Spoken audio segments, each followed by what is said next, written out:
The two men met secretly with the Jewish council in a Zilina house, and they quickly drafted the Vrba-Wetzler report, the very first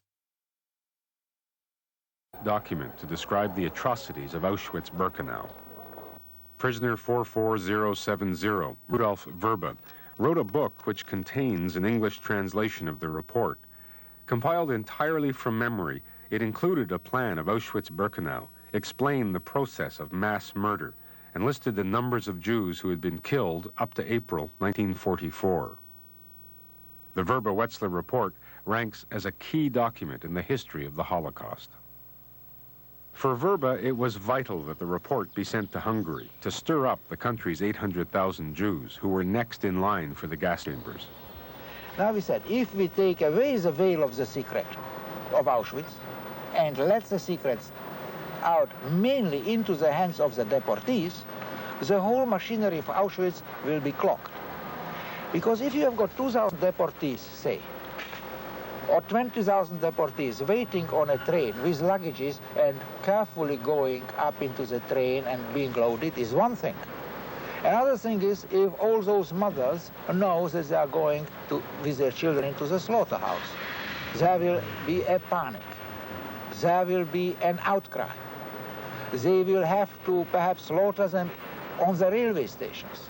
The rest of the civil population will not look to it quite indifferently anymore if the dead children are not dead in Auschwitz but on the street of every little town. Consequently, the divulging of the secrecy of what is actually happening, of the greatest confidence trick ever performed in history of mankind, by this we would be able to clog the machinery of Auschwitz. The report did go to Hungary, but the Jewish council there never revealed its contents to the Hungarian Jews. Vrba is convinced this was because some council members were making a deal with Adolf Eichmann to send a few thousand privileged Jews to the safety of Switzerland. In other words, the Jewish council in Hungary, instead of disseminating this vital information to the potential victims, has used this information for negotiating with Eichmann. And they have negotiated with Eichmann a train of approximately 2,000 Jews. And I don't need to tell you that they were not the poorest Jews. And this train, instead to Auschwitz, went to the other well-known resort, namely Switzerland.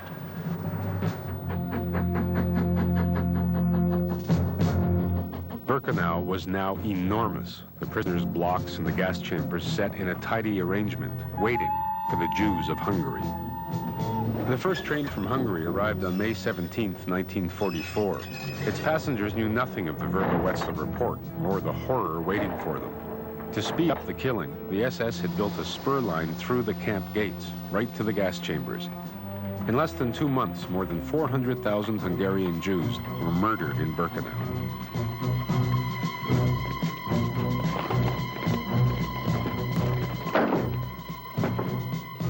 And when the gas chambers were overloaded, many of the condemned were shot and dumped into open pits.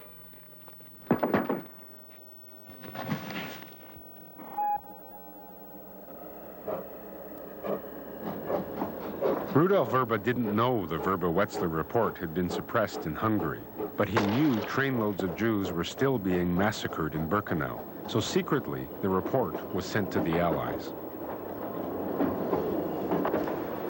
However, these clandestine copies finally found their way through various channels, at least 10 channels we have recorded, to the King of Sweden, to the Pope in Rome, to Churchill, to Roosevelt. And then a concerted diplomatic pressure has been put upon Horthy, who was the regent in Hungary, and he, on July 7th, stopped the deportation of the Hungarian Jews. So I would say that the success of the report was only partial. It's 46 years since Rudolf Vrba and Alfred Wetzler revealed the dark secrets of Auschwitz-Birkenau. Vrba says there's no simple explanation for the horror. He believes the Nazis were thieves and murderers, and that was a brutal reality their Jewish victims never grasped. The Jews were constantly giving in willy-nilly to certain warning signs. It didn't start with Auschwitz gas chambers. It started first that they were limited to have only certain jobs, that were kicked out from universities, kicked out from the medical profession, kicked out from the profession of law, then kicked out from the profession of civil engineering, then kicked out from the profession of business, then allowed to live only in certain streets, then allowed to go out only in certain hours, then forbidden contact with non-Jewish population, etc., etc. Each of their steps was a limitation of the civil liberties. And it was falling slowly like pieces of snow, which fall on a nice winter day, which one doesn't think that this one little snow is going to kill you until you see that everything is snowed over. One of the things about the visit for me was that if I thought about the hundreds of thousands of people, somehow that was manageable. But when I saw one pair of children's shoes or boots, it was overwhelming. It is an experience which was real. And I think that I could overcome this experience during those times of the experience only by facing the reality. I think that many people died in Auschwitz very fast because they simply could not face that this is real.